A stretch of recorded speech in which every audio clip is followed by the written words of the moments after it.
Welcome back. तो अब यहाँ पे हम देखेंगे कि व्हाट इज़ रेंडरिंग। जो हमारी फर्स्ट क्लास थी उसके अंदर भी मैंने आपको रेंडरिंग के बारे में थोड़ा सा बताया था।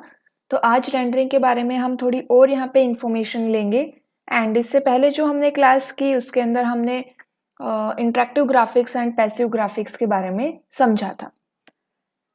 अब यहाँ पे देखो व्हाट इज़ रेंडरिंग। रेंडरिंग का मतलब अगर हम समझे तो विजुअलाइजिंग द डेटा, मीन्स कि आपके डेटा को विजुअलाइज करना। एंड ये जो प्रोसेस है इसे क्या कहते हैं, रेंडरिंग कहते हैं। ठीक है, या फिर आप कह सकते हो कि जो आपके डेटा से जो इमेजेस जनरेट करना होता है ना, वो क्या कहलाता है, रेंडरिंग कहलाता है। शोइंग द जनरेटेड ग्राफिक्स, आपका डेटा है उसे ग्राफिक्स या इमेज जनरेट होगी, उसे शो करना, विजुअलाइज करना रेंडरिंग कहलाता है। ठीक है, अब जब आप रेंडरिंग के बारे में समझते हैं ना, तो आप 3D रेंडरिंग वहां पे देखते हैं। 3D रेंडरिंग क्या होती है? 3D rendering is a computer based process that generates a 2D image from a digital 3D scene. अब यहाँ पे कंफ्यूज नहीं होना है कि 3D रेंडरिंग का मतलब हो गया कि 3D इमेज जनरेट करना, वो नहीं है। 3D रेंडरिंग क्या है कि जो आपका 3D सीन है उससे 2D इमेज जनरेट करना 3D रेंडरिंग कहलाता है। ठीक है, it is essential in various industries like architecture, product design, advertising, video games and visual effects. कहाँ कहाँ पे 3D रेंडरिंग यूज करते हैं? जनरली हम रेंडरिंग ना कह के 3D रेंडरिंग ही बोलते हैं। ठीक है, तो कहाँ पे यूज होती है? काफी इंडस्ट्रीज में यूज होता है, जैसे आर्किटेक्चर हो गया, आपका वीडियो गेम्स है, विजुअल इफेक्ट्स है, प्रोडक्ट डिजाइन, एडवर्टाइजिंग, इन सब इंडस्ट्रीज में हम 3D रेंडरिंग को यूज करते हैं। अब उसके बाद यहाँ पे दो टर्म्स और आती है। फर्स्ट टर्म है आपकी photo realistic and second term है हमारी नॉन फोटो रियलिस्टिक। दोनों में क्या डिफरेंस है? तो दोनों में डिफरेंस देखो कि जो रेंडरिंग होती है can aim for photo realistic result और non photo realistic result. Means कि आप रेंडरिंग से फोटो रियलिस्टिक भी आउटपुट में ले सकते हो और नॉन फोटो रियलिस्टिक आउटपुट भी ले सकते हो। पर ये दोनों क्या होते हैं? तो फोटो रियलिस्टिक का मतलब क्या है कि जो आप मिमिकिंग रियल वर्ल्ड अपीयरेंस कि मीन्स कि जो रियल वर्ल्ड में, मतलब जो एक्चुअली में जो एग्जिस्ट कर रहा है आप उसी को मिमिक कर रहे हैं, वो फोटो रियलिस्टिक है। एंड नॉन फोटो रियलिस्टिक क्या है? जैसे आपके कार्टून्स एग्जिस्ट नहीं करते, वो वहां पे ही ड्रॉ करके एंड आपको विजुअल इफेक्ट से शो किए जाते हैं, तो वो नॉन फोटो रियलिस्टिक हो गया।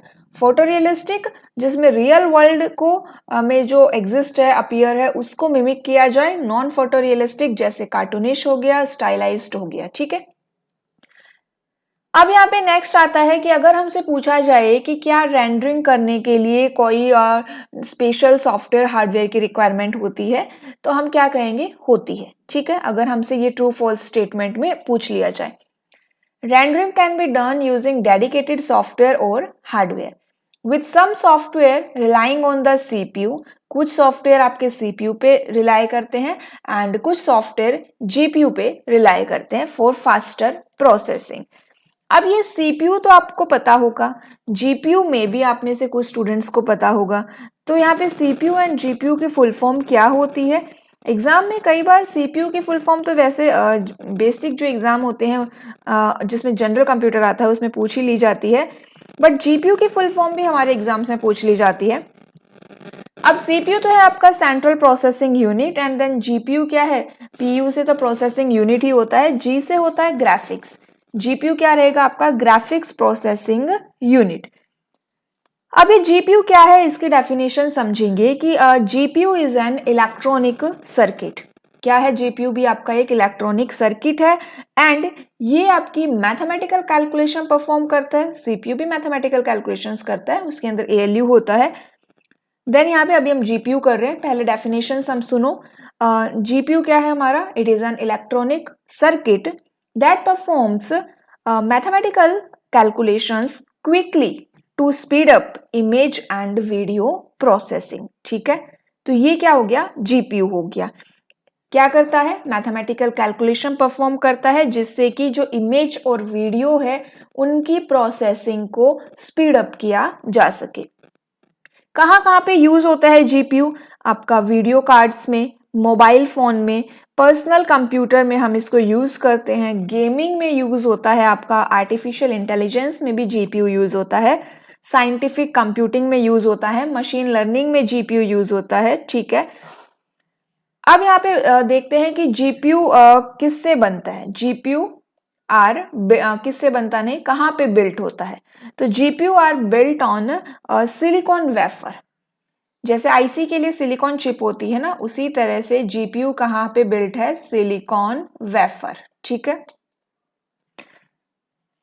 अब यहाँ पे जो ये सिलिकॉन वेफर है ना, इसके ऊपर बिलियंस ऑफ ट्रांजिस्टर्स होते हैं। क्या होते हैं? Billions of microscopic transistors.